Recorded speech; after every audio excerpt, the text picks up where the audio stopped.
Hare Krishna, everyone. Hare Krishna, Amarendra Prabhu. Dandavat pranam to Hare you. Krishna. Very warm welcome.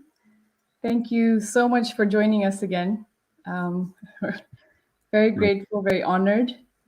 For those of you that don't know Amarendra Prabhu, for the few of you, he's a great inspirational speaker, spiritual guide, mentor. He's joining us from America right now. I'm going to just read his bio because it's important that we all appreciate what we are about to listen here. Prabhuji is academically holds a double master's degree from the U.S. Electrical Engineering and Business Administration. He's been traveling all over the world, giving talks and inspirational seminars on big questions about life, science, religion, culture, meditation. And obviously, if you have heard him on our page before, you know that he is an exceptional speaker. I highly recommend that you join his YouTube channel where he shares regular Krishna Katha and the real nuances and depths of bhakti. So if you're interested in understanding bhakti in a greater way, in a deeper way, then please do join his YouTube channel. So today, I am extremely excited about the topic because we'll be speaking about distraction. Who is not struggling with that? I would consider it to be one of the greatest drains in our potential, the biggest drain in our, whether it's spiritual potential or material potential. Even in adults, we have children, we constantly worry about the children understanding the value of controlling the mind and not getting distracted again and again. So Prabhuji has agreed to, highlight some tips and greater understanding about the mind and how to overcome such distractions that are just part of our life and getting more and more difficult as we progress in this modern age. So if you would like, Prabhu, could we maybe begin right at the beginning? Why do we get distracted? What is the nature of the mind? I really want to express my gratitude, first of all. Is my voice audible? So sorry, it's cutting out again and again. Hare Krishna. Hare Krishna, Hare Krishna, Krishna Krishna, Hare Hare, Hare Rama, Hare Rama, Rama Rama, Hare Hare. Okay, you're back. Okay. Is it clear now? Is my voice audible? Yes, it is audible, but it's still just clicking. Great. I'm so sorry. Let's try it again. Maybe I will try disconnecting the microphone. Maybe that would help. Maybe. Should we try that? Because, sorry, everyone, we did have a slight issue even before. Okay, now your mic has been disconnected. Maybe retry. Here we go. Is it better now? Okay, should we try that again? Yes. Hare Krishna, Krishna Krishna, Hare Hare. Hare Rama, Rama Rama, Hare Hare. Is my voice audible now? Yes. Hare Krishna. So I really want to start off by expressing gratitude for kindly having me on the show. I don't come to this discussion or this show as someone who has mastered the intricate movements of the mind. I'm pretty much under the workings of the mind, but I will try to share something that I have heard from superiors who have lived all their lives attempting to regulate and discipline the workings of the mind. So I'm just going to share what I have heard. It is their experience. They have succeeded, all the great souls of the past. I don't come here as a teacher who's speaking out of experience. I'm struggling. I hope that this discussion helps me and many others who are listening to this discussion. So why do we get distracted, right?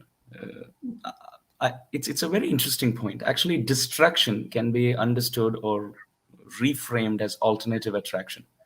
What is distraction? It is alternative attraction. The mind loves to be attracted. That's the nature of the mind. The mind loves to be attracted. So it's not that the mind is distracted. The mind is attracted at all times. Right. Different things attract us. Like, let's say, for example, I'm studying a book and I feel like looking at my cell phone. I feel like going for a walk. I feel like playing with my friends.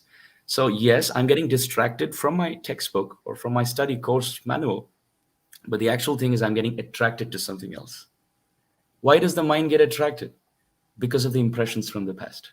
Whatever we practice, the mind gets good at it. Very simple. It's very simple. We get good at things that we practice. And for lifetimes, the bodies have changed, but the soul has carried the same mind.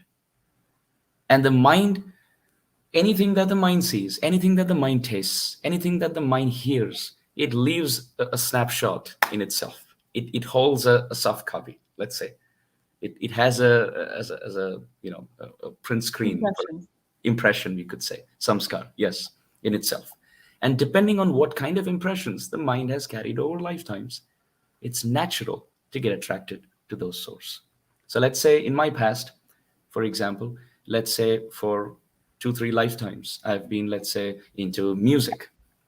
You can see such people in this life naturally getting attracted to musical instruments, vocal singing, people who discuss music.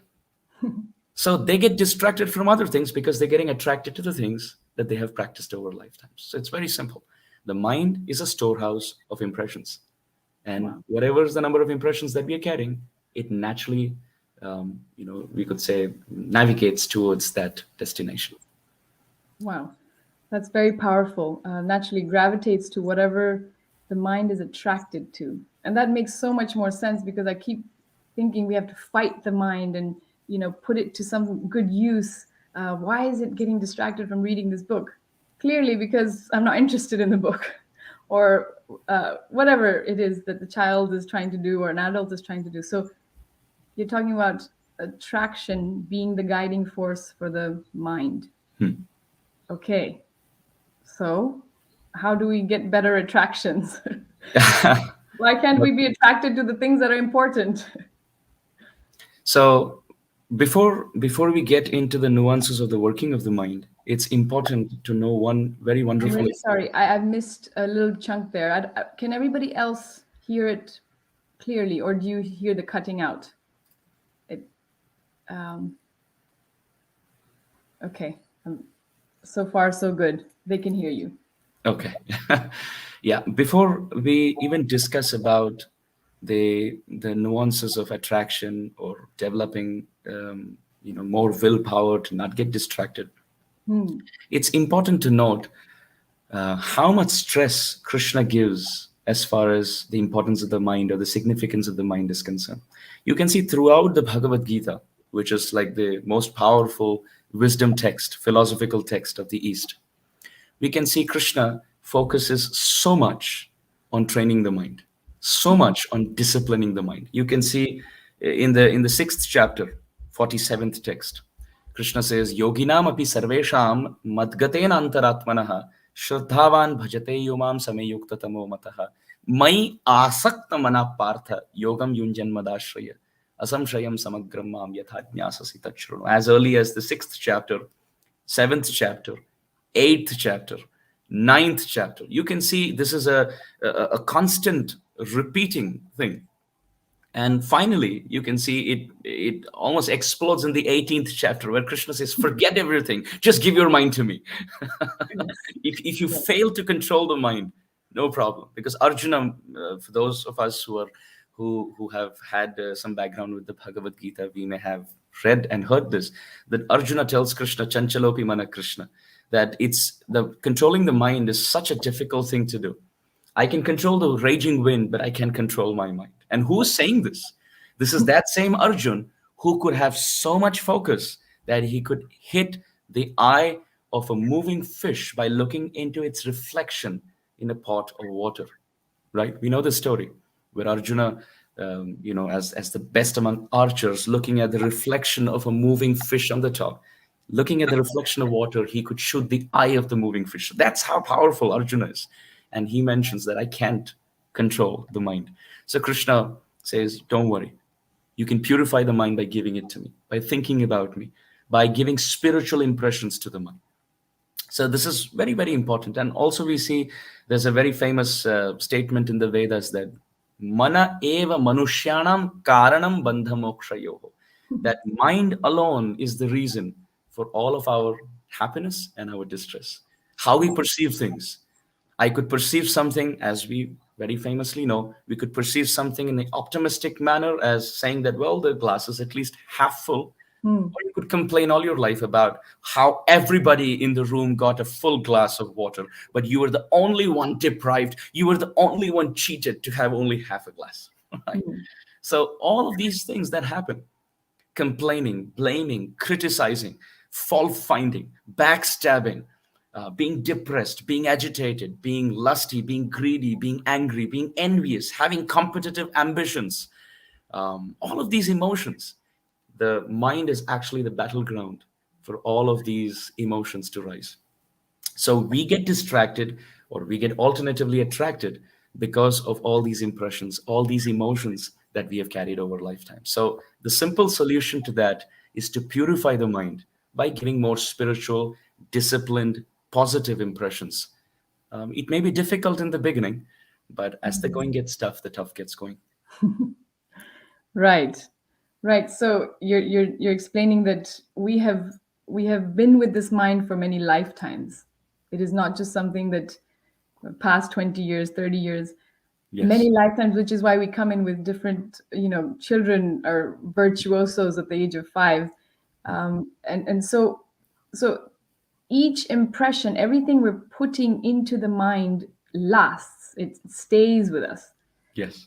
That makes me really a bit fearful of what we put into the mind. You really have to think, what are we allowing to go into the mind? I was even reading a scientific article saying that there's actually proof now that the entire life flashes before you at the time of death. The mind is carrying so much load that we can't fathom the power of the mind. We just think, oh, chalega, it's okay. We're listening to this, we're hearing this, we're allowing the mind to go everywhere, but it's actually carrying all of that with it. So that's a really, really powerful point. How to then, there's a part of us that says, well, just allow it to enjoy. Hmm. A lot of times I hear this, well, what's wrong with just allowing the mind to go everywhere? Hmm. Why shouldn't the mind just enjoy? Because obviously it just wants to go. You're saying it goes to where the attraction is. So then, oh well, most common argument we get is, oh, you devotees, you bhaktas are trying to control the mind too much, controlling other people. Hmm. If I become a devotional spiritual person, I'm going to miss out on all the joys of life. Hmm. So why should we control? Well, anything that we want to succeed in, we need discipline. Anything. There's nothing in this world, out of our experience, that you just let it go the way it wants Hmm. and you're going to get good at it. No. Music. If you can't learn the basic notations, if you don't learn the nuances of which note can be positively and favorably Hmm. moved with another note, you're going to create mess.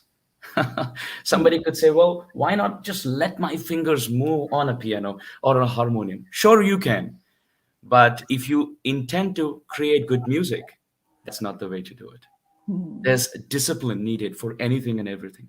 You can see straight into our wisdom texts, whether it's Ramayana or whether it's Mahabharata. Let's start off with Mahabharata. We have two personalities. On one end, we have Yudhishthir, and on the other end, we have Duryodhan. We've all heard of them, right? Especially those from India. The B.R. Chopra serial series of the Mahabharata was so famous 20 Amazing. years ago. Yes. When I was a kid, it used to be at on in the morning on Sundays, and the Yeah. whole street used to be empty because everyone's sitting and watching. And we exactly going to the one place that had the TV. You Right, can still hear the song Mahabharata. right. मैं समय हूँ, Yes. all of that. Yeah. Yeah. So coming to the pages of the Mahabharata, we see on one end we have Duryodhan, and on the Mm. other end we have Yudhishthir Maharaj. Duryodhan, the head of the Kauravas, and Yudhishthir, the head of the Pandavas. So, what is the difference between the two? You can see on an external physical level, physical layer of our life, the materialistic layer of life, Duryodhan had everything that we are aspiring for. He had everything. He had good food, good clothes, good relations, kingdom, lot of money, lot of followers, fame all over the place. You ask for it. Anything and everything that we all go through the academic struggle for, go through the corporate struggle for, and live a life working sometimes even two jobs, Hmm. having cars, having vehicles. It's a struggle to keep everything together. Duryodhan had a million times more than that. Once he wore a cloth, he never wore it again. He was bathing in luxury. Hmm. And on the flip side, you see Yudhishthir Maharaj.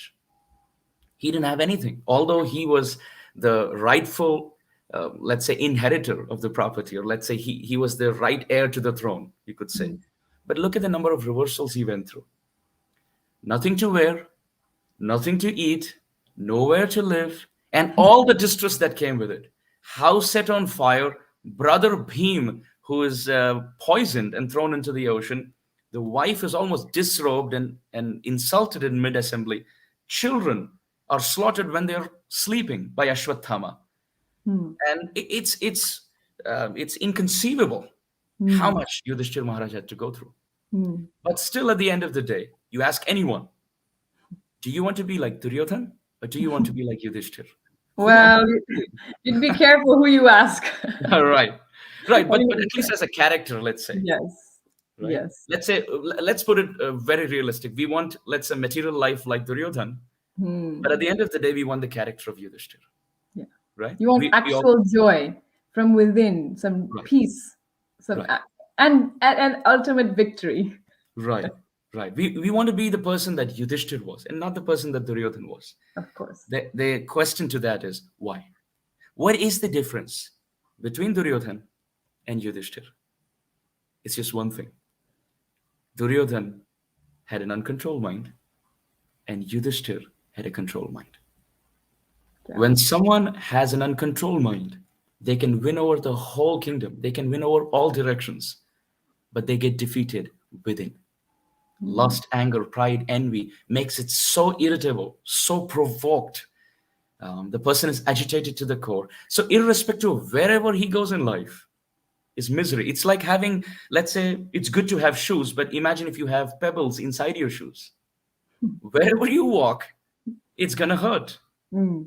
So having an uncontrolled mind is like having sharp pebbles inside us, Hmm. inside the shoes. Wherever we go, whichever circumstance we are into, whomever we meet, however favorable everything is, because the mind is not under control, it's Right. gonna find that black spot to cry for. It's gonna cry about the petty things which don't matter. On the other hand, you have Yudhishthir. Hmm. He had won the territory of his mind. As a result, because the mind was his best friend, Hmm. in whatever circumstance externally life put him through, he was Hmm. blissful.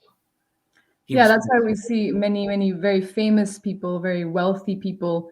They might be very comfortable, very famous, but many of them will either commit suicide or, the divorces and whatnot. So it Right, doesn't guarantee peace and joy. right, That we know for a fact. I mean, right. so So, that's so this just tying it back to the question. So we can understand that Duryodhan did not have his mind under control, and Yudhishthir had his mind under control. Why? Because Duryodhan let his mind run wherever he wanted, and Yudhishthir went through a disciplined path of sadhana. So yeah, if you practice sadhana, the mind becomes peaceful, the mind becomes purified, the mind becomes our friend. The mm, mind brings out the best of all circumstances. Instead of showing us the shadow, the mind is going to show us the sunlight. So mm, if you let the mind run, it's like diffused rays of the sun. You can heat up the situation, but you can't burn that cotton swab. That, a very famous example in physics, that if mm, you if you have a lens and then you focus all those rays of light through it, then you can see that the paper or the cotton swab catches fire. So if you let your mind run, it's like mm, diffused rays of the sun. It may heat up, but it's not going to set anything on fire. You're not going to achieve something tangible. But if you go through discipline and sadhana and a spiritual practice, the mind becomes so fine tuned. it'll bring out the best results in whatever circumstance, materially or spiritually. Wow. Right. So it's a matter of strength. Hmm. It's a matter of we don't allow the mind to keep going because then it's actually losing its energy and potential, and we can see that in day-to-day life. Like I Right. go to my phone, I'm like, I need to send this important message, and 10 minutes later I've forgotten. How can we get to any spiritual or material goal without actually having really focused, strong mind? Right. So, is the mind the only cause of distraction? Is you're saying we need to have some sadhana? Very often in our scriptures we hear that we should not only control the mind, but the senses and the intelligence. There's a lot of different aspects that sometimes get muddled up. Uh, so, what else helps? Actually, we can give a very nice example, which is given in the Kathopanishad regarding intelligence and senses and mind. And Srila Prabhupada, very kindly, he put it as a picture, a painting In the in the Bhagavad Gita. Bhagavad Gita and the Bhagavatam. So, for most of the viewers, maybe the example is something that we have heard so many times. And for those who haven't heard it, this may really open up those unopened boxes in our mind. In our mind. So the example is that of 5 horses. There are 5 horses controlled by the reins in the hands of a driver. All of this in a chariot. Behind, there's a very wonderful, comfortable passenger. So let's say now the horses start running and they are not being controlled by the driver. What's going to happen is the passenger sitting behind is going to have a bumpy ride and he's not going to reach the destination. But on the other hand, if the horses are well controlled by the reins and the reins are controlled by a very intelligent driver, then the passenger, without any bumps, without any hurdle, he's going to very quickly reach his destination. So now this is the example. Now, how do you parallel that to the question? The passenger in this example is the soul. Our destination is the eternal kingdom of God, or Goloka Vrindavan, or Vaikuntha, the lotus feet of Sri Hari. So for us to go there, by this example, we understand the horses must be controlled. They must have blinds, right? So that they don't look at other horses and get distracted. And they must be well controlled with strong reins. And the strong reins must be in the hand of a driver. So how do we understand? The horses represent the senses. Why 5 horses? Because one horse is that of seeing, vision. The other is that of smell. The third is that of taste. The fourth is that of hearing. And the fifth is that of touch. And these are the 5 senses which distract us. The scriptures have so many examples. So many examples. Vishwamitra Muni got distracted by hearing the ankle bells of Menaka, right? Bharat Maharaj got distracted. He was up in the mountains in seclusion, but he got distracted by the touch of a soft, tender body of a deer, baby deer, right? Ajamil, a very wonderful Brahmana, goes into the forest, gets distracted by sight. He looks at something that he shouldn't. And just that one sight took him off the rails. So each of these senses are capable enough of taking us off God or taking us off track. So all these horses, like senses, when they come together in a human form that's given to us, it's important that they have blinds, which means they're regulated and properly disciplined. How are the senses disciplined? You can see in many temples in India, outside the temple, you'll have a tortoise. Not a real one, but like a stone statue. We have seen, many of the viewers may have seen, like the Mahalakshmi temple, very famous. You have a tortoise outside, with a shell. Not a real one, but like a stone idol, you can say. Yeah. Why? Because those represent the senses. So in one example, you can say the senses are, in this example, equated to horses, which can run astray. And the second example, they can be compared to the tortoise. The tortoise pulls it out when needed and pulls it in when not. So if the senses are properly utilized, pulled out when it is there for a spiritual sadhana, or let's say a material pursuit, which is important to us, not just spending time on social media or talking or gossiping.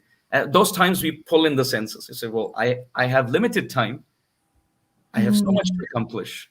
So I'm going to pull out my senses when needed and pull it in when not. So those are the horses in the first example and the tortoise in the second. How are they controlled?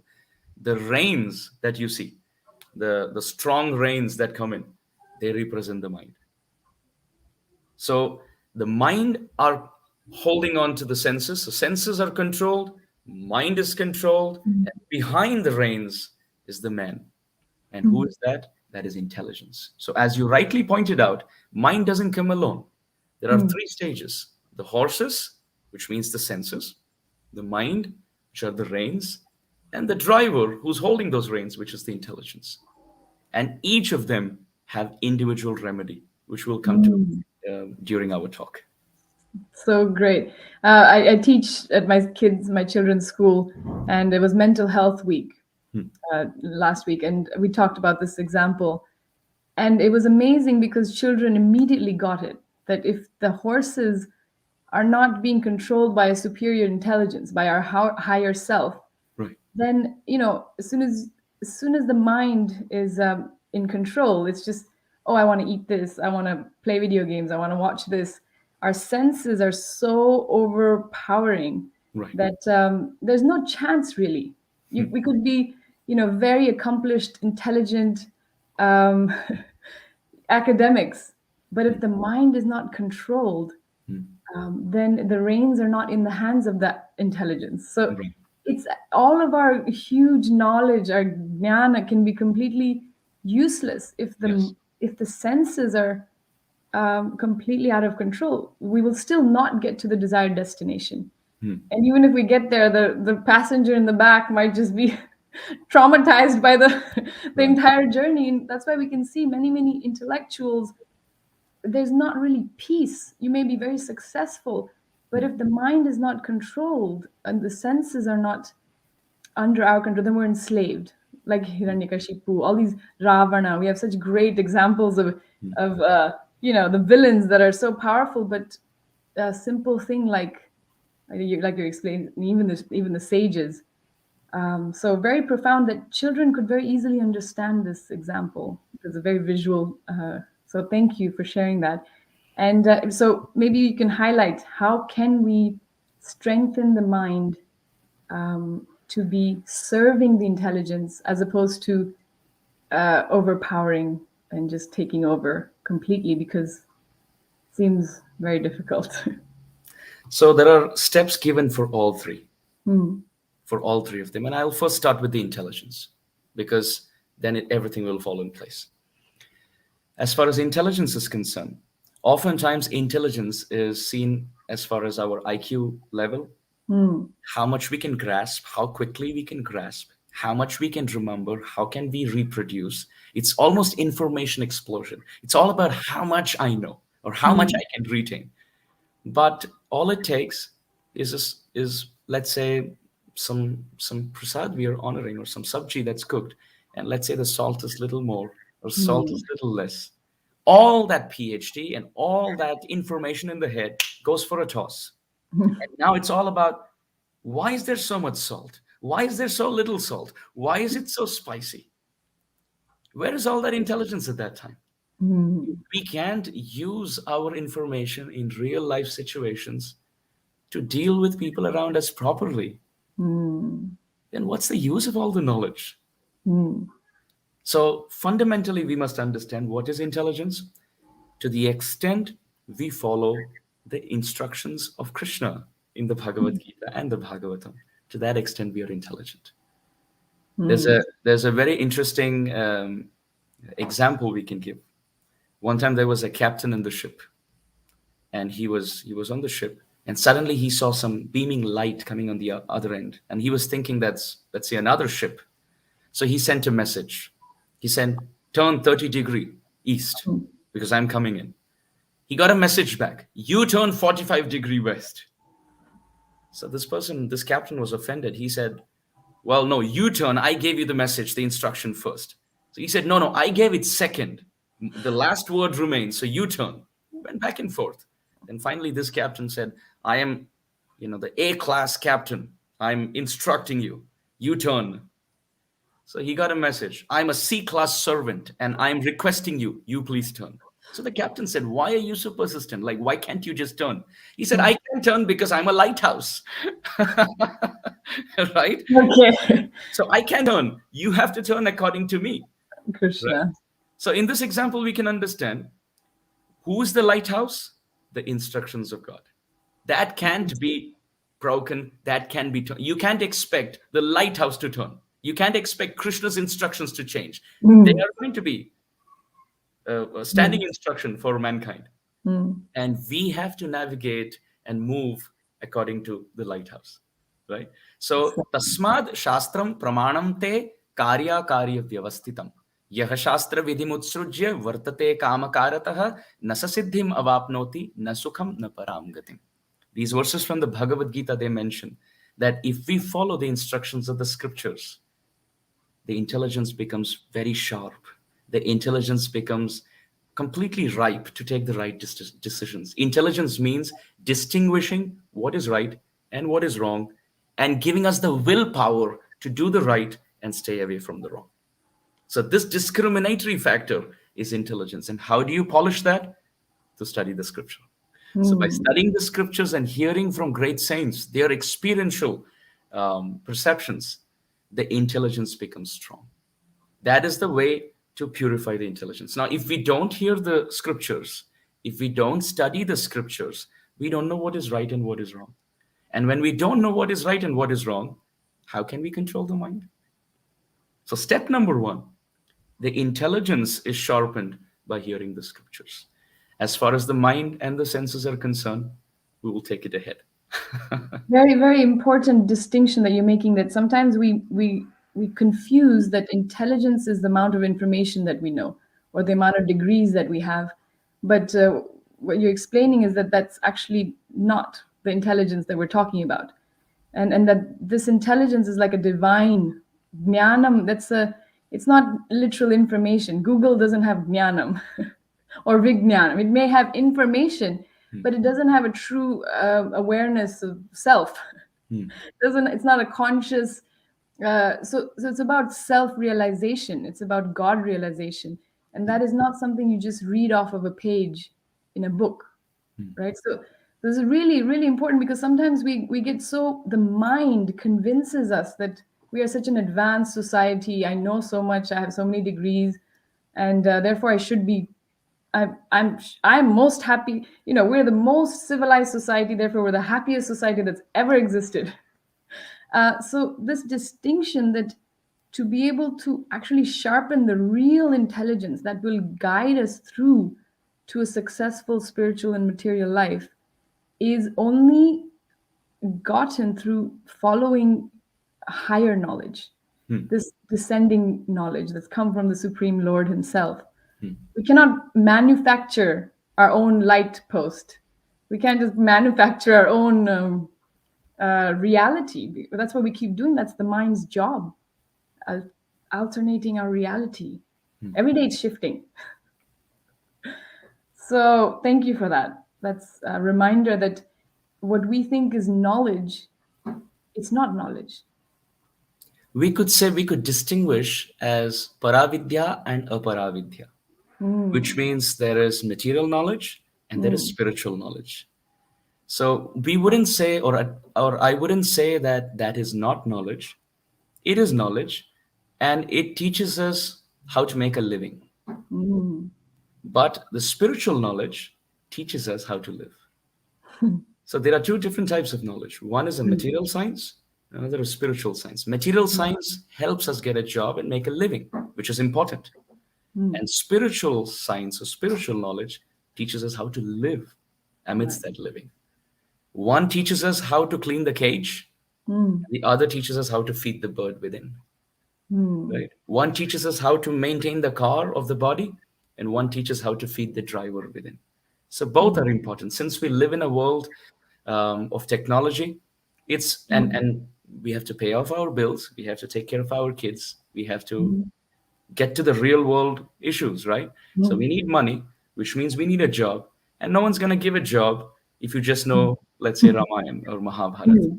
So you have to know programming, you need to know marketing and sales and so many things. So that's definitely needed. But the point we're making is, if we think that that's all that's needed, Mm. then there is vacuum to be filled. So there Mm. is science for the body and there is science for the soul. Both are needed. Very well put. Great. Wonderful. Okay, so we've established the difference between the mind and the intelligence and the different types of intelligence. So moving on, then how can the link between the mind and the senses seems very elusive, but there's in the example of the horses and the reins.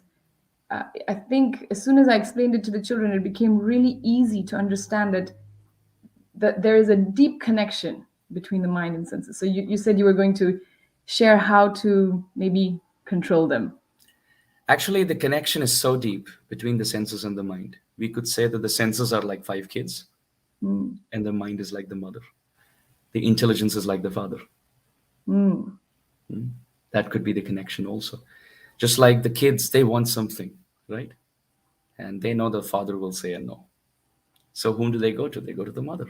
Mm. So anything, any joy of the child, any pain of the child, any lamentation that the child is going through, any distress that the child is going through, any joy, any jubilation, any celebration that the child is going through, the mother feels it, the father feels it, the mother feels it, right?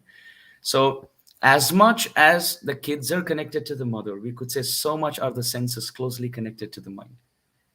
As much as the fingers are connected to the central hub of the palm, Mm. fingers move in different way, and you can see the palm is keeping all of that together. It's a central hub. Mm. So mind is like that. Any impression, I see something, immediately a screenshot, a snapshot is kept in the mind. I taste something, it's kept in the mind. I hear something, it's kept in the mind. This is why, let's say, even after 20 years, after coming to Krishna consciousness, practicing spiritual life, I'm going to give a material example. Please forgive me for that. Mm. Let's, even after 20 years, you hear a Kishore Kumar, or you hear, there's some Mohammad Rafi or Lata Mangeshkar or Asha, Mm. any of these old time songs going on. Even Mm. if it's not the actual song, it's just an instrumental played Mm. through, let's say, a flute or a violin. Immediately you can see, although you've been away, the senses have been away for 20 years, you haven't watched a movie, you haven't heard that song. But because when you heard it, a copy, an impression was placed in the mind. Now, when you hear it back, the mind is able to retrieve and say, oh, this is how it used to be when I used to hear this song. And all the impressions connected to it, the school or the college or the friends you saw that movie with, or Mhm. anything and everything about it. The Mhm. hero, the heroine, the actors, the movie, the drama, everything just with that one melody.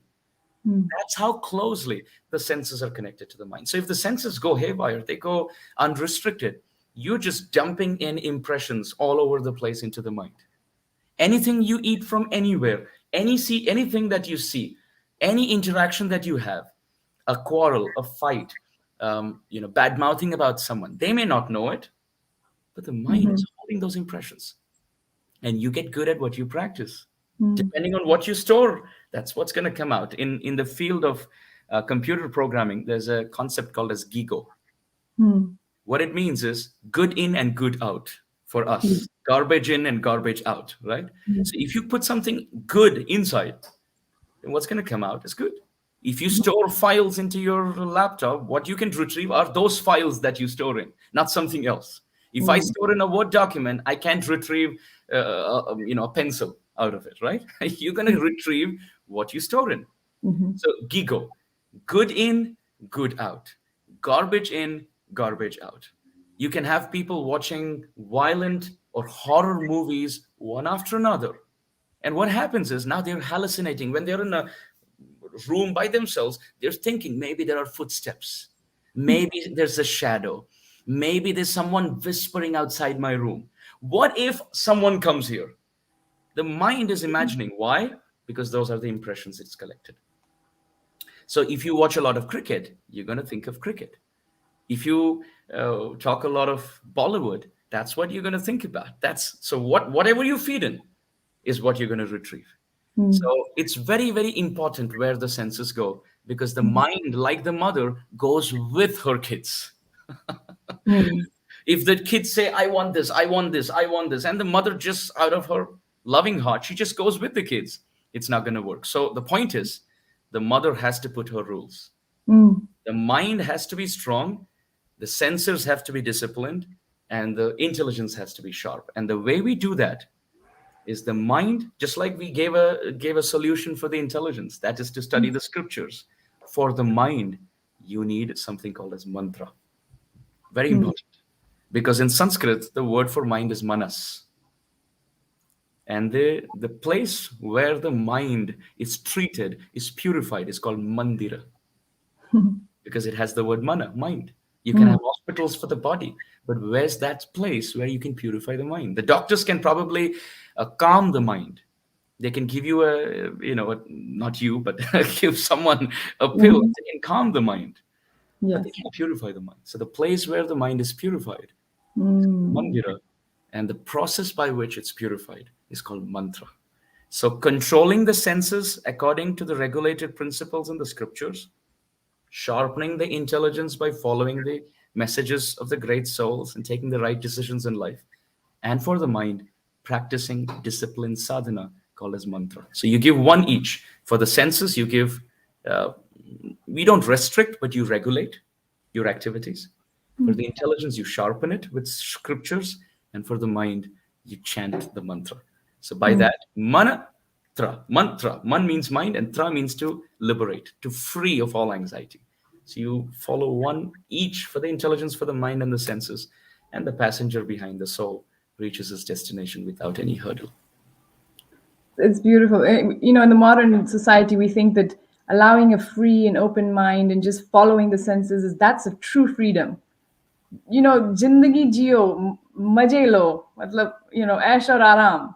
That's a free life. That is what we assume, that life in a freedom in life is to just follow your desires and live life to the fullest, Hmm. enjoy. This is a very common mantra Hmm. even amongst our Vedic Hindus. You'll Are jio jeene do sab, you be happy, I be happy, everybody be happy. But reality is that the mind is completely in control and there's actually no freedom. Hmm. So when we're saying mantra, you're saying to liberate the mind. To me, I'm visualizing it being the opposite of the understanding and materialistic understanding we have. That it's almost like controlling the mind to free it. Hmm. You can't have a free mind that just goes everywhere, Right. but is not actually in control. Yeah. So It's like driving a vehicle. I don't know if I have a question there. I was just highlighting the fact that we think freeing the mind Hmm. is just letting it do whatever it wants, but actually, what we're saying is controlling the mind through mantra truly liberates it. Hmm. We could to take this discussion further, we could give the example of a traffic light. Hmm. So let's say we are a driver in the car. There are two ways to drive the car. Hmm. In a way by which जियो जी भर के, live life Hmm. king size, आगे किसने देखा है हाँ, अभी जो मन, जिंदगी जो ना मिलेगी दोबारा. whatever, that's one concept. So हाँ, that means you sit in the car and you drive it the way you want. 100 miles an hour. चाहे कहीं कहीं भी 100%. चढ़ा दिया. You get liberated and you liberate others also. हाँ. सबकी मुक्ति हो जाएगी, through car crash. It's so ridiculous, the Right? thought. Yes. So is that a positive proposal, to Hmm. just drive the car the way you want? Don't give any don't give any signals, don't, while Hmm. changing the lanes, don't let anybody know, don't Hmm. stop at the red lights, Hmm. drive the way you want. That's like saying, do whatever you want, take the mind free. But on the Hmm. other hand, what we are talking about is that the path of using the vehicle properly and taking you to your destination for a long time, all our life without accidents, is to follow the rules of the traffic lights. When there are traffic light signals, what happens is that the car slows down only to speed up later in a regulated fashion. Hmm. So it doesn't restrict joy. That's actually the true path of finding joy. right? It's like a child who just wants to play in his childhood, Hmm. but the mother says, if you study properly, then I'll let you play. Yeah. So you have some discipline, and then you have the pay and pork for it. You enjoy. You treat yourself for Hmm. the discipline, right? So you can drive in the highway, no problem, but follow the rules of the traffic. So it's not said that everybody has to be, let's say, a brahmachari. You can get married. It's not that everybody has to move into the temple. If you want to, you're welcome. But if not, you can move. You can live outside, have kids, and live life the way everybody does. There's no prohibition on that, but there's regulation on the lifestyle that we would like to lead. Hmm. So that's One. absolutely correct. Hmm. So we give a path. The sages give a path of long-lasting, sustained happiness through temporary rules and regulations, which keep us on the track and not going off track. Hmm. So it's almost what comes to mind is that tapasya. Yeah, I always meditate that tapas is like our power of manifestation.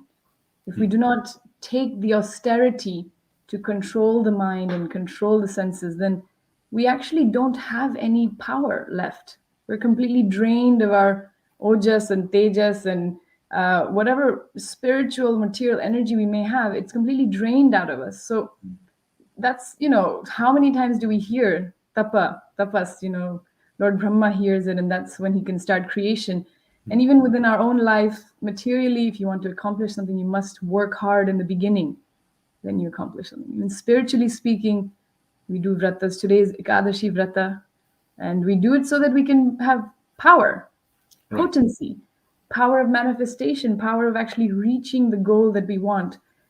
So yeah, I mean, it really makes sense that we've got to be able to go for the long haul, have that bigger picture in mind that, okay, it's a little bit of discomfort, voluntary suffering in order to be able to control ourselves and grow in power and then allow our the chosen reality to manifest, whether it be spiritual or material. So, okay, I don't know if you want to expand on that, but moving from that, that is a very important point that doing austerity is in our best interest. Yes, absolutely. I remember in our Pune temple, ISKCON Pune temple, one devotee was mentioning once that for 10 years, the army camp soldiers there, they used to just march in the morning, turn right, turn left, and do all that. And one fine day, they all came to the temple and they offered obeisances. Why? Because they were going for the Kargil war when India Mm, was fighting Pakistan, right? So one devotee asked the other devotee that why were they practicing like 10 years when the mm, war wasn't even taking place? The war was now. Why were they practicing in the past? So this devotee said, we don't know when the war's going to take place, but we always have to prepare. There are two mm, types of time that we have: the time of calm and the time of storm. mm, The time of storm is not the time to prepare. The time of calm is the time to prepare. So it's not that every day we're going to have a Kargil war in our life in the form of agitations. Many mm, times we see that the spikes of anger and lust and envy, they occasionally come. And then we feel very embarrassed of the way that we responded to that situation, right? mm, We later, at least I when I mm, introspect, I feel that that's not the response I should have given. mm. I should have, what's the use of all this chanting? I didn't deal properly, right? All, So yeah. that's the time of the storm. That's not when you prepare. Daily sadhana, just like those soldiers in the camp area were marching every single morning, Mm, waiting that when the war comes, we are well prepared. So, similarly, as you rightly said, we take on the sadhana every single day, even if we are not angry all the time, we're not greedy all the time, we're not envious all the time. But whenever we do, we mm, want all this time to help us during that time. So, a daily regulated sadhana of waking up early in the morning, chanting japa, at least 1 to 2 hours of sitting in one place and chanting the holy names of Krishna. What happens by that is the mind will really rebel. The mind will say, "Get up, don't sit down." The mind will say, "Even if you sit down, don't close your eyes, keep it open." And then as your eyes are open, can you just look if you have a message notification? Has somebody sent you an email? Is somebody doing something outside the window? Is someone calling you in the other room? So the mind always tries to pull us out. But by having disciplined sadhana every morning for an hour or two, we see, as during the time of calm, we see that when that's the practice, that's like going through the discipline that the soldiers went through, so that when anger, lust, and greed, and pride, and envy, all of these inner negative forces attack us, they rise to the surface of the mind. The power of our discipline sadhana helps us to give a good response. There really is no other way. I mean, we're talking about mental health going off the charts. You know, there's a war in Ukraine and this and that, the other, but really, truly, the war is within every day. You know, and you're explaining that even when having a practice in sadhana, we are getting so distracted. So that really, truly, कई लोग बोलते हैं, okay, हम जब बुढ़ापे में करेंगे भक्ति. But even while doing it, on a daily basis, we still struggle. You're taking the example of Vishwamitra and all these great sages. So really, there's this immature, whimsical attitude almost that we have. This, you know, just we just think it's okay. We'll overcome the mind one day. एक दिन कर लेंगे. हम होंगे कामयाब एक हाँ, दिन। हम होंगे कामयाब, बिल्कुल. You पर know, वहां भी बात है, मन में है विश्वास। मन हाँ. की बात।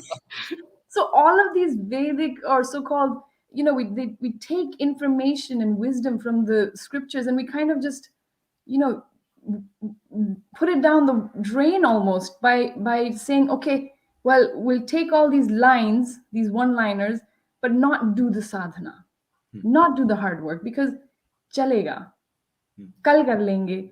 Yeah, and then we get worried. I mean, we get confused as to why am I so much in confusion? Why can't I focus? Why can't I just do what I know I'm supposed to do?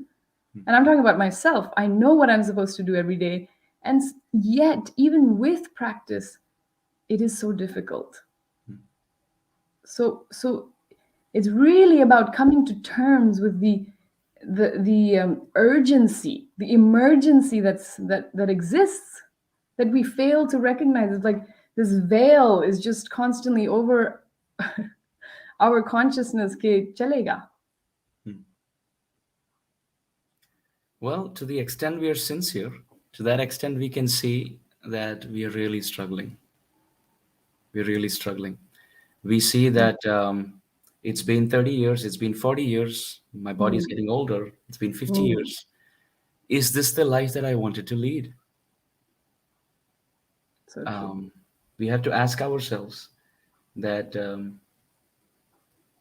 the interactions that I'm having with my spouse, with my children, are those the best interactions that I would desire to have? Were the best responses, the responses that I gave, were they the best responses I could have given? Right? These are all the workings of the mind. And that mind, Sri Chaitanya Mahaprabhu describes, Cheto Darpanamarjanam, that mind can be completely cleansed by chanting the holy name. But as you rightly pointed out, it's not easy. Prabhupada said it's a simple process, but it's not easy.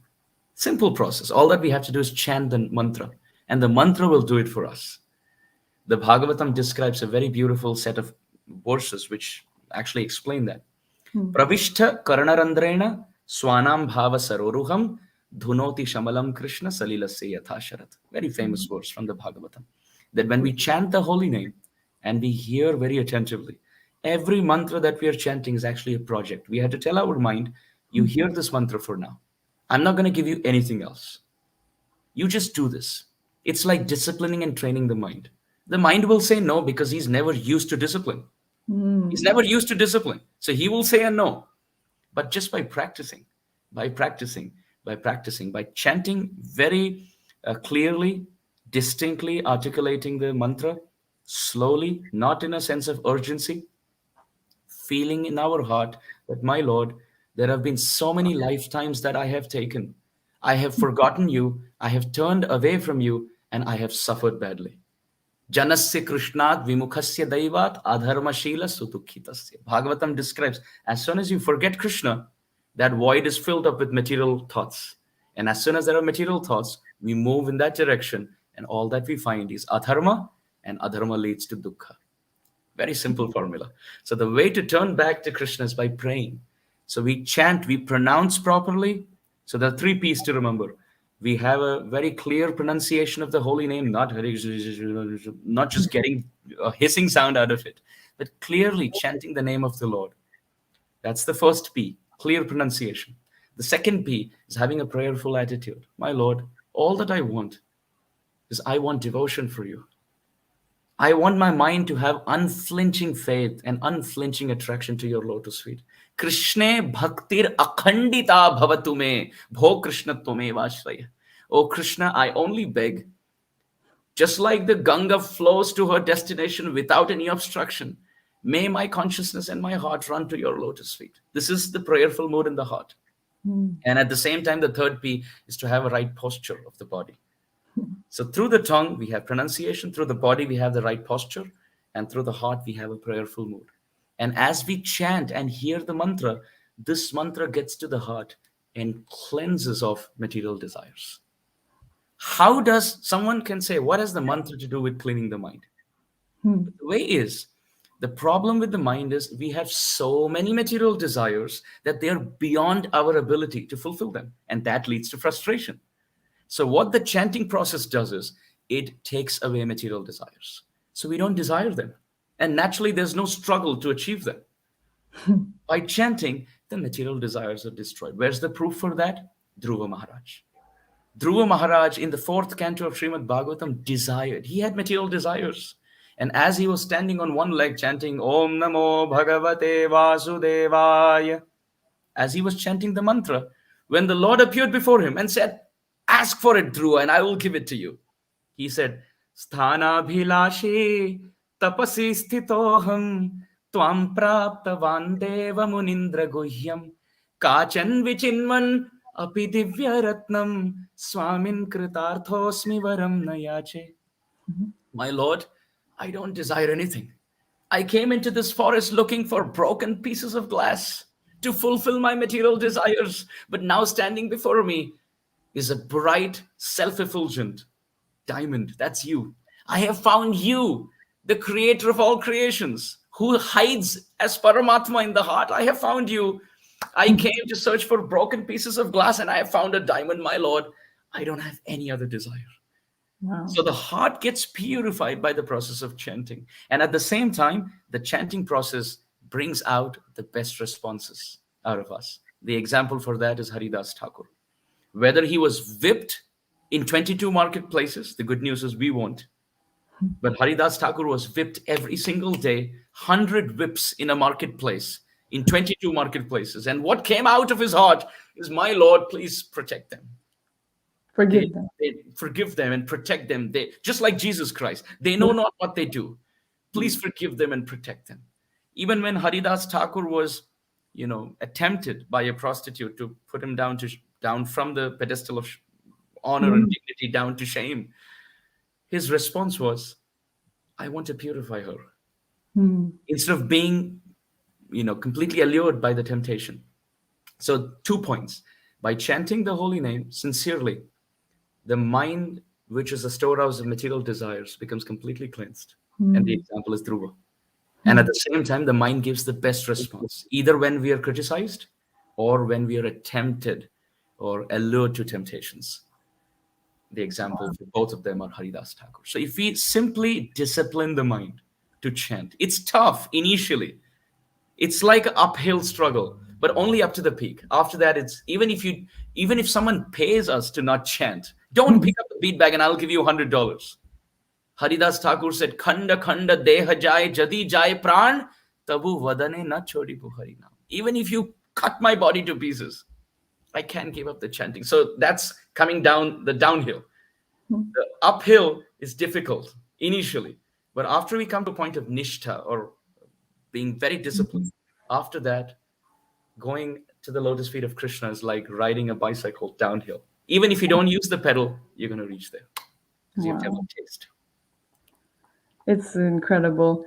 I mean, we may not have seen Dhruva, we're not going to be able to have that experience, but even in our own life, if we have the good fortune of having sadhus around us, we can very easily see that they don't have desires. You know, my mother, she's an American bodied person, and she, it's just incredible to see the transformation that can happen through bhakti. That Absolutely. so there are real life examples. It's not just in the scriptures. It's not just something far away that cannot be accessed. There, the proof, it's a science. We can experience it in our life. So it's just a matter of doing it to see whether it actually works or not. Of course, the scriptures help us build that faith to do it in the first place. But even the idea that you're saying that, it reminded me when my father, he had a brain stroke twice. He couldn't speak, but because of this habit of chanting, he could not give up chanting. He couldn't utter any other words except for the Maha Mantra. How beautiful. How glorious. Just Oh, so it all, like you're saying, you couldn't pay somebody to stop chanting once they've done it for so long and tasted the higher taste. right. Once you have the higher taste, and you then the other desires seem so useless. Yes. Yes. Because I many of remember. them listening might be like, well, why should I give up desires? Desires are great. I Right. enjoy.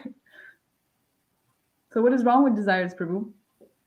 It's not wrong to desire. It's natural for the soul to desire. The quality of desires will be purified by the chanting process. We don't say we have to be desireless. We just say that we just have to desire Krishna, because that's where our ultimate joy is. The senses want gratification, right? The mind wants glorification, but the soul just wants Krishna. The soul But just wants doesn't know Krishna. it. Doesn't know it. The soul just wants Krishna. You can ask anyone. They can have the gratification that they love in the form of foodstuffs, in the form of anything whatsoever, name, fame, money. I remember um, George Harrison, one very interesting example that comes to my mind. George Harrison, he had everything, right? Mm. He had everything. The biggest music star of the time had name, fame, money, like the biggest position. The Beatles were the highest. They were like the gods of music, right? Yes. George Harrison was mentioning that none of that satisfied me as much as the chanting of Hare Krishna Mahamantra.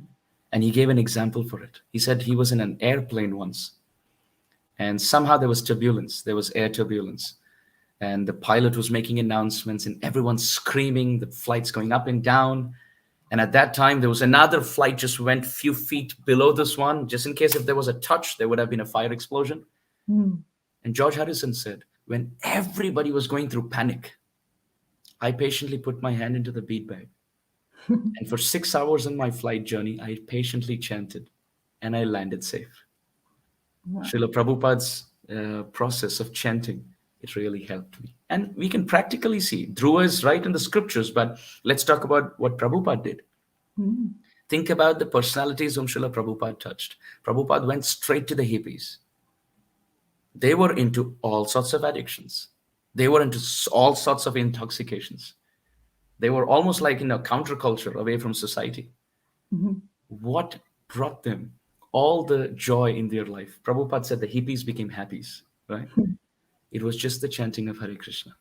They chanted Hare Krishna, their meat eating, intoxication, gambling, illicit activities, everything went off. And it wasn't temporary. It's been over 50 years. They're still chanting the same mantra, and now they're so pure and so realized and so experienced that they are able to guide even Indians who are born with the mantra, but those who take it for granted. Mm. Right? The mantra, Hare Krishna Mahamantra, oh, I have heard it. But what about practicing it with sincerity? Sometimes the pride about, oh, I was born in a Brahminical family. I have never touched meat in my life. But Mm. what's the use? You never uttered the name of Krishna. On the other hand, we can see the hippies, they were into all activities. But Prabhupada went straight to them and gave them the mantra, and they took it up with faith. And just holding on to that mantra took away all the negative addictions and gave them the highest destination, the highest goal. So nothing wrong in having desires. It's just natural for the soul to have desires. But the chanting process will purify the quality of desires that we will have. Instead of thinking that I want this, now the person becomes more all-encompassing. He thinks about not just himself, but his family. And when the consciousness opens up further, not just his family, but his community. When the consciousness opens up further, not just my community, my whole country. When the consciousness opens up further, not just my country, all countries, then the consciousness opens up further, not just human beings, all species of life. This opening of the lotus of the consciousness happens by the chanting process. So they will still desire, but instead of desiring just for themselves, how to exploit others and have a gain for me, they will come to a point where I am ready to sacrifice for the pleasure of others as the highest source of compassion. So this happens by the chanting process. Wow. Like the example you gave where Dhruva Maharaj is, he's like, well, I was going for glass. I was going for some such tuchha pleasures. We think that the highest pleasures nowadays, we don't know. We actually don't know what real pleasure is. Dhruva was a prince, and he thought getting the biggest kingdom would be the greatest joy in life, only to realize that I don't. What is this? It's just a piece of glass in comparison to diamonds or touchstone. So it's actually an ignorance of what joy is. We are Right. we. Are, I remember when I was younger, and my mother, would go out preaching and giving out Bhagavad Gita, and and she'd tell people, "Oh, you'll become happy if you read the book," and people would be like, "I'm already happy," and she'd be like, "No, you're not happy." And I'd be like, "Mommy, he's saying he's happy. Leave him alone." Right. And she's like, "No, they don't know what happiness is. Hmm. I have experienced it now. I thought I was happy." Because, she grew up in a very wealthy family, Christian family. She grew up very materially comfortable. But actually, then I used to think that's a bit too much. Like, let people be happy in the ignorance. Right. But reality is we are settling for something which is not happiness. That's true. That's absolutely true. We settle for temporary happiness, let's put it like that. When we can settle for permanent happiness, we look for temporary happiness. Krishna says in the Bhagavad Gita, ye hi samsparshaja bhoga dukkhayo naya evate adyantavanta kaunteya nateshu ramate buddha. He says there is some flickering joy in this world. But what happens is because it flickers, you get attached to it. And when it leaves, as much pleasure as it gave you when it was there with you, that is how much dukkha it's going to give it to the person who's hankering for that joy. So the definition of ananda, so there are two words. One is sukha and one is ananda in Sanskrit. Sukha means temporary pleasure because it can transform itself to dukkha in no time. But ananda means everlasting happiness. That happiness, that joy, which never declines down. Like, for example, we can see someone who is hungry. You ask them a gulab jamun, he finds a source of joy there. So he's going to put that in his mouth. But ask him, do you want one more? He will say yes. What happens after five? He's going to say no. Why? Because if the joy was actually there in the gulab jamun, the more he has it, the more joyous he should feel. But actually, it's not in the gulab jamun. It's the state of mind which says it is there. Now that the mind has gotten it, says no. Think about a baby. The baby wants pleasure by sleeping on the lap of the mother. Now, when the baby becomes a toddler or grows up to a child of an age where he can run around, when the mother says sleep on my lap, the child's gonna say no. If the joy was actually there in the lap of the mother, he can find it even when he's 50 years old. When now he grows up, he thinks the joy is in playing with toys.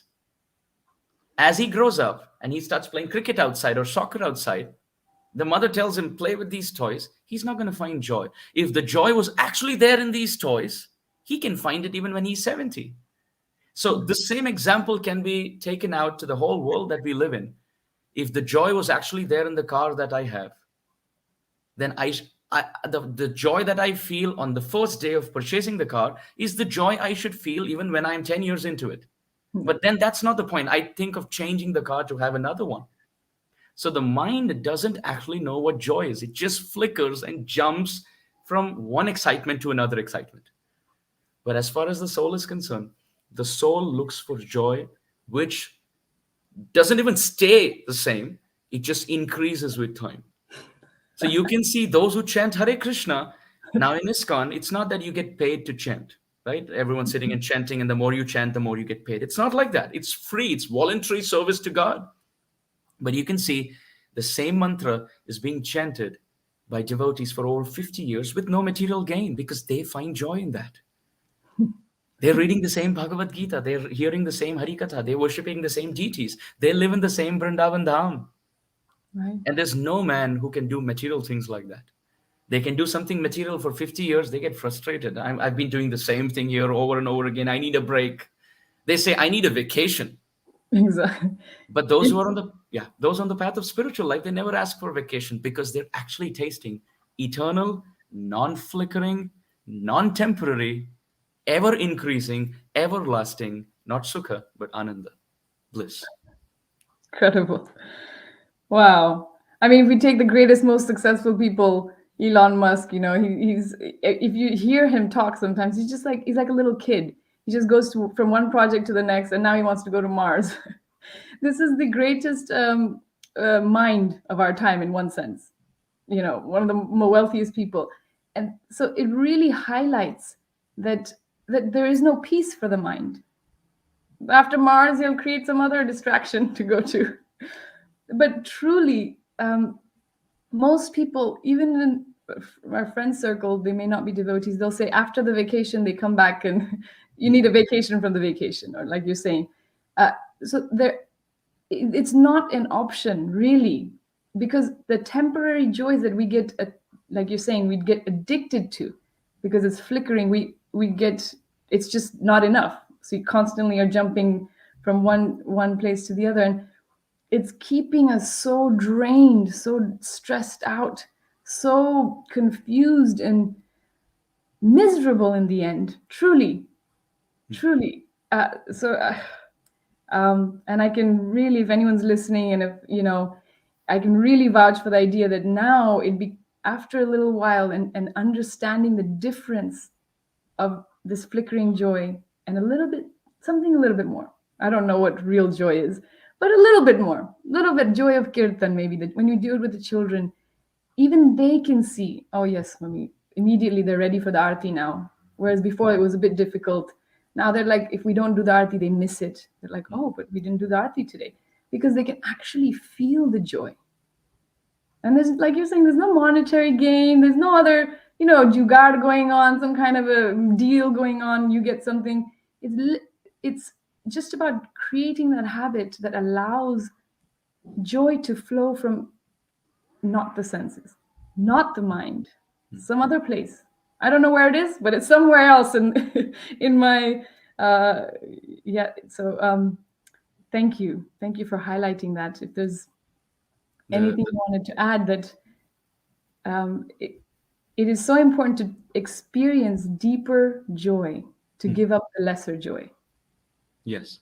Krishna says in the Bhagavad Gita, Vishaya vinivartante niraharasya dehinam rasovarjam rasopyasya param drishtva nivartate. So those who say they are happy, I'm not taking it away from them. Definitely you're happy, and we pray that you stay happy. That's all. Because the scriptures say, Sarve sukhina santu, sarve santu niramaya. We want you to be happy. But we want you to be happy in a way that you never ever have to cry. You never ever have to lament. You never ever crying have to joy. be crying in joy, right? So even for people like Elon Musk, sure, he's doing so much for society. Think about how many devotees use PayPal. He was a co-founder for PayPal. Think about how many are using Tesla. So there are people who are working materially, and we pray for their overall success. We don't take it away from them. But we're just saying that spiritual joy, Krishna mentions in the Bhagavad Gita, there is a hierarchy. Apareyamitastvanyam prakritim vidhime param jiva bhuta mahabhaho yayedam dharyate jagat. Krishna says in the 7th chapter that there are material objects and there are spiritual principles. Material objects give material joy. Spiritual principles give spiritual joy. And Krishna says in the Bhagavad Gita, the spiritual principles give more joy than the material flickering joy, right? It's because this is flickering and this is permanent. So we encourage the viewers to continue the profession that they're into and not Yes, don't give up your jeopardize. jobs. Right, right. If you work for Tesla, continue to do it. Yes, yes, we're Right. very grateful for. Yeah, absolutely. Yeah. I wasn't So trying to minimize, absolutely the hard work. Your karma yoga is very, very important right, on our path to. Maybe we can right. talk about that one day. That we're nowhere does Srila Prabhupada recommend just give it all up. Correct, correct. Just no, yeah. But I think the point was to highlight that the mind, the job of the mind is just to keep jumping. That's right. To find newer projects, to find more ambitions, to find more competitive targets, right? Mm. So yeah, for the body, continue to do our profession, and for the soul, we bring in a proper regulated lifestyle, proper eating, the right quantity, the right quality at the right time. Not too much sleep, not less sleep. The quality of sleep should be good. The interactions with our with the opposite gender should be proper. Premarital, Mm. Mm. extramarital things must be avoided.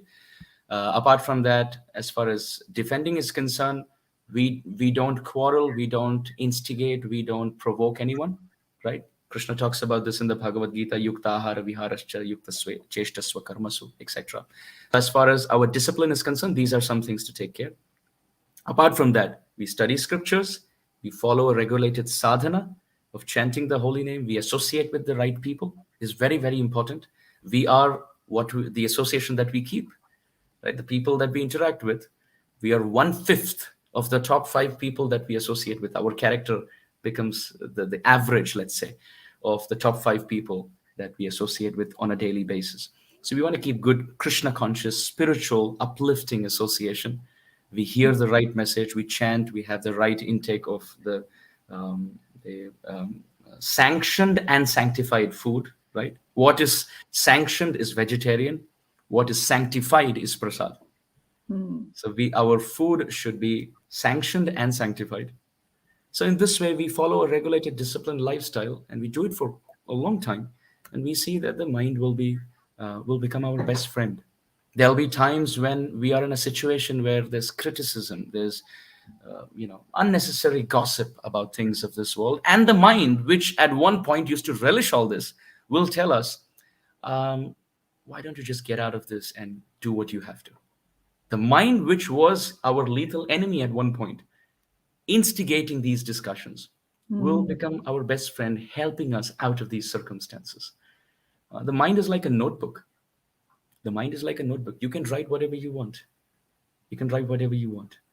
So we should be completely in control of the impressions that we want to give our mind, the things that we want to write in the notebook of our mind, right? So that's very important. And whatever we practice for a long, long time, we will succeed. I was reading this very wonderful story of a baby elephant, and a baby elephant was tied to a pole when he was a child. Now, the baby elephant became a big male elephant and used to be still tied to the pole. So one elephant was passing by, and the other elephant said to this male elephant, "You're a big, mighty male elephant. Why don't you just break free from this bamboo rod and leave?" He said, "No, I can't because I'm tied to this rod." So the point is, what he practiced right from childhood, he Mhm. perfected even when he was an adult. Like you were talking about your holy father, that he practiced chanting right from the Mhm. baby elephant stages. So even when he was a male big strong elephant, which Mm. means he had so many reasons and so many ways to get distracted, he was Mm. still attached to the bamboo stick of the process of chanting. When Mhm. others, probably other elephants, said, "Well, you don't have to, just break free," because the baby elephant had practiced all his life being attached to that rod of the sadhana process, Mm. even when he was a mighty elephant. Mm. That's all that he was attached to. So in this way, we by regulated sadhana of chanting the Hare Krishna Mahamantra, Hare Krishna, Krishna Krishna, Hare Hare, Hare Ram, Ram Ram, Hare Hare, sitting in one place and hearing attentively, and just hearing, not letting the mind go anywhere. Initially, the mind will rumble and grumble and fumble, but we just let the mind be there and hear. Rupa Goswami gives the example of jaundice. He says that initially, when someone is inflicted with or afflicted with jaundice, even the most sweetest sugarcane juice seems bitter on the tongue. But the advice according to Ayurveda is just keep drinking the sugarcane juice. And one fine day when you feel that's nice, I want one more glass, the doctor says enough. Now you have been out, you've been cured out of the illness. So the point is, initially, because of the jaundice of our alternative attractions and past impressions, the sweet sugarcane juice of the process of bhakti may seem to be distasteful. Mm. The solution is just jump into the ocean. Just submerge yourself in this process. Don't just touch the wave of the ocean and come out. Go, be in, be Mm. absorbed. Keep drinking the sugarcane juice of the chanting of the holy name. And one day will come when we will say, can I have a bit of sugar? More. Little more. Ye dil mange more, you know? Can I have a little bit more? Yeah. Like Haridas Thakur, constantly chanting. So that's the state of the purified mind. So I beseech and I beg all the viewers, and I kind of, you know, really request them to take to this process of chanting if you are not already chanting. And if you are already chanting, please stay there, chant for as long as you can. Challenge your mind to 15 minutes. I'm just going to sit, close my eyes, and chant for 15 minutes. Then challenge yourself to 20 minutes, then to 30 minutes, then to 40 minutes, then to 1 hour. And you will see your willpower increases by this process. Those who found it very difficult to chant one round are now chanting. Boys, youth, Mm. into bad addictions. They were smoking and drinking. They Mm. found it very difficult. They were into rehab centers to get out of drug addictions. I know boys like that. Unfortunate. But now, by chanting, the willpower is so strong. They're not just not indulging in those activities, but they can sit down and for 16 rounds, which is 2 hours of chanting, with their eyes closed in one asana, they can blissfully chant. The mind has become so purified. So it's definitely possible. It's not just Dhruva, dear viewers, it's possible for all of us. Wonderful. And the proof is always in the pudding. I mean, so some people might think, well, chanting Krishna's names is a bhakti bhakto ke liye hai. But actually, the strengthening our mind, that is for our own joy. Chanting Krishna's name, we are going to be experiencing the benefit and the joy. So all of the benefit of freeing the mind is for us.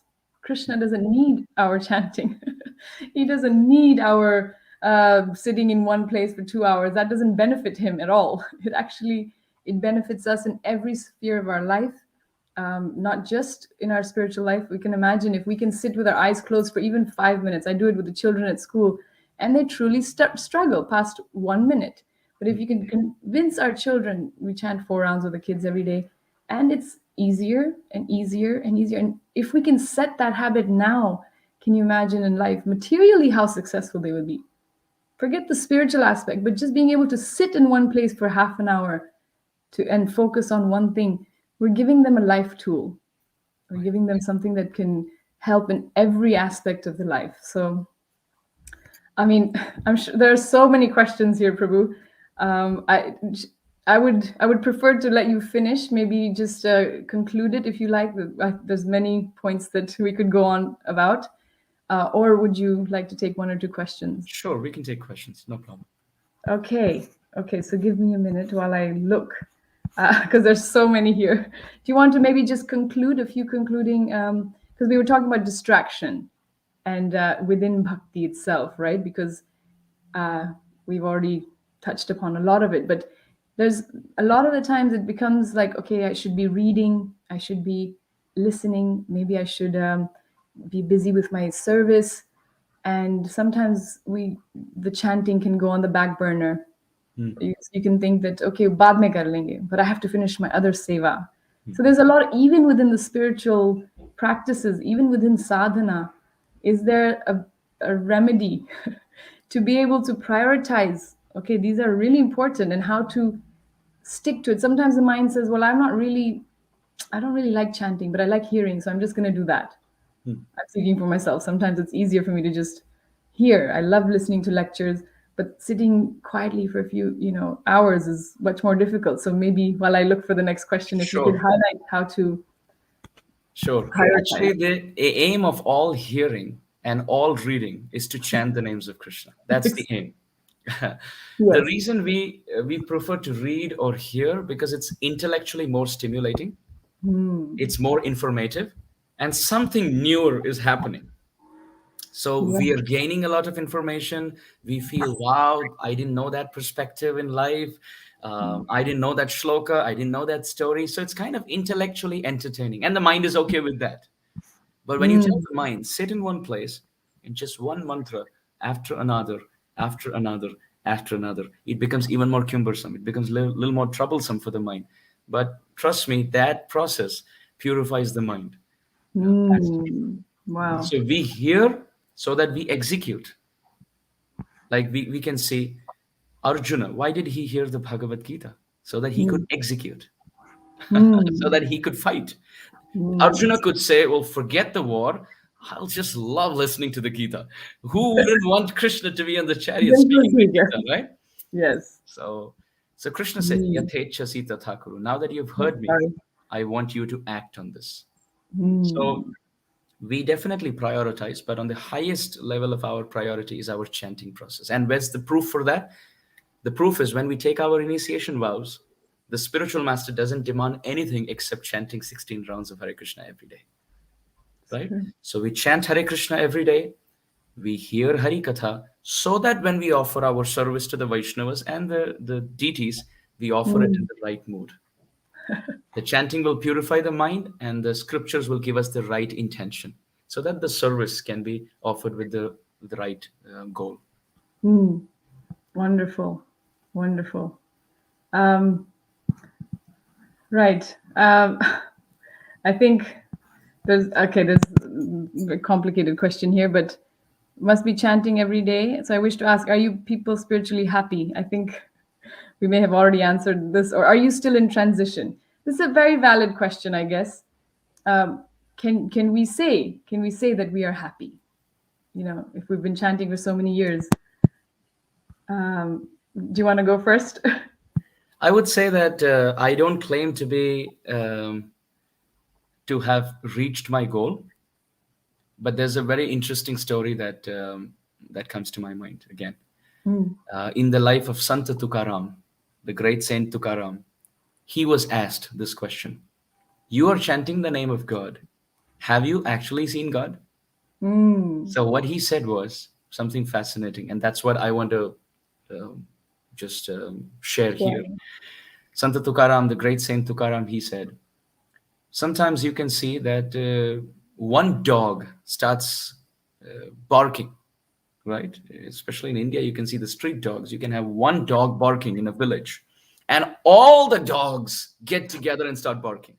Mm, There's one dog who has seen the thief, and mm. all other dogs they have not seen, but they trust the lead dog so much that if he is barking, we will also bark in हाँ support. बिल्कुल So ठीक है. the great Saint Tukaram, he said, I am a dog of the Lord. The Hmm. great saints in the past, they have seen the thief, Krishna, this thief, the butter thief. I Yeah. have, but I trust them. They have seen, and I trust them. So I'm also chanting the holy name, like the example that we gave. Wow. So similarly, I want to say, am I completely spiritually happy? The answer is no. I haven't reached my goal. Am I better than what I used to be before, or what other youths were? Not me being better, but the practice definitely has, the sadhana process has definitely worked on me. But I Hmm. haven't reached my goal. But I trust Hmm. the great souls in the past, not barking, but those who have sung the glories of the Lord. So, in the same example of the dog, I'm one of those dogs. Yeah, I'm also right there with you. But this point that you're sharing, that it's with the association, it's only through seeing examples and hearing Hmm. direct, which is why we have a disciplic succession where the knowledge and the mercy comes in a lineage, and it's given down, passed from person to person, because truly the only confirmation that I have of my spiritual endeavors is the feeling that I get when I associate with other saintly people. Mhm. When I hear from Vaishnavas, and I see them, their behavior, I feel so uplifted. I That's feel true. so happy. They invoke the joy in me. I'm not capable of it, but when I see them and I'm in their presence, it's so overwhelming. Absolutely. And that is my proof for me. Absolutely. So I don't have any qualification at all, but for sure I have been in the company of people, my parents who have given their life and in their own way, Right. very unique way. They have experienced this in a very deep way and shared it. Many devotees around us, we can see that, and that is there for us to take. That is there, maybe not many millenniums later, but now we have so many Vaishnavas around us. We have this opportunity to go and do seva, to exchange our time with them and learn from each other. That's not to be taken for granted. We can do much of this ourselves and then be thinking, I'm happy, am I happy, am I doing well enough? And all the, again, the mind doubts your own capacity, but Right. when you see it in others around us, that's my only real proof, to be fair. Right. Absolutely. I totally agree to this, that good association definitely brings out the best in us. Hmm. Bad association brings out the worst. Like you Hmm. can see Shakuni brought out the worst in Duryodhan. Hmm. Manthara got out the worst in Kaikeyi. You can see Vibhishan, just by his association, he could bring out good in so many, even in Lanka. Kya baat hai. Wonderful. I think we're going to. There are other questions, but many people making small comments.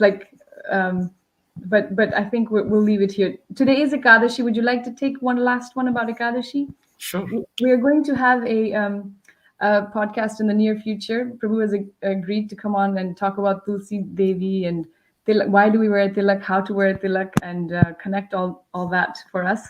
But today being Ekadashi, Trisprasha Ekadashi, and Vijay Ekadashi, maybe we can answer um, The, what are we doing? We actually celebrated it yesterday. Celebrated Ekadashi right. in England, but everywhere else it is today. If you wanted to share something about today's Ekadashi. Sure. So in general, the word Ekadasha, Eka means one and Dasha means 10. So 1 plus 10 is 11. So the 11th day of the waxing and the waning of the moon is called as Ekadashi. As far as Tithi is concerned, you have Pratipad, Dvitiya, Tritiya, Chaturthi, Panchami, Shashti, Saptami, Ashtami, Navami, Dashami, and Ekadashi. These are the Sanskrit terms for from 1 to 11 as far as the astrological Tithis are concerned. But there's a very deep meaning to the word Ekadashi apart from this. Not just the 11th day in the waxing and the waning of the moon. We have 11 senses. We have five working senses, five knowledge acquiring senses, and the king of Mm, all of them, the mind, 11. So today is the day when, through all of our 11 senses, we do upavas. What is upavas? Upavas generally means to fast. But in Sanskrit, the word upa means close, and vasa means to reside. So today is the day through all our ekadasha, all 11 senses, we do upavas. We live close to Sri Hari. So that's the way of following through the eyes. We glance at the deities, or we watch devotional dramas. We go to the temple, we look at the deities, and through the mm. tongue we chant the holy name. Through the ear we hear. In this way, we keep our 24 hours of the Ekadashi completely Krishna conscious and sanctified. That's the Wow. essence. And after doing it yesterday, we had a big kirtan at home, and I can really just wanted to share that when we fast, there's something the body really gets energized. We think that, oh, if I'm fasting, I'm feeling so drained. That's the mind. That's really the mind. The Yes. more we give ourselves to the fast and allow the senses to be engaged spiritually, Right. the mind truly lets go. And by the end of it, I felt so much more energy, even though I was cooking all day and there was lots happening. But with the intention to, serve the Vaishnavas, that really allowed the mind to just be peaceful. Hmm. So you're saying that it got this 11, 10 senses in the mind. My experience with Ekadashi really is the day to allow the mind to rest in a shelter worthy of uh, mindfulness. Krishna, Absolutely. he's the real ashray. He's actually Yes. what the mind is looking for. So when we allow the mind to just rest on him, it becomes so happy. Absolutely. Absolutely. The scriptures describe that the mind is like a bird, and the objects of this world They are like different directions. The mind loves to go to different directions, but ultimately finds rest only in the nest where her babies are. So the nest here is the lotus feet of Sri Krishna. For the bird of the mind, there could be enjoyment and attractive allurements in different directions, but ultimately the resting place is the nest of Sri Hari. So offering the mind, the mana, to Manamohana, Sri Krishna. That's the success of Krishna consciousness. Jai Ho.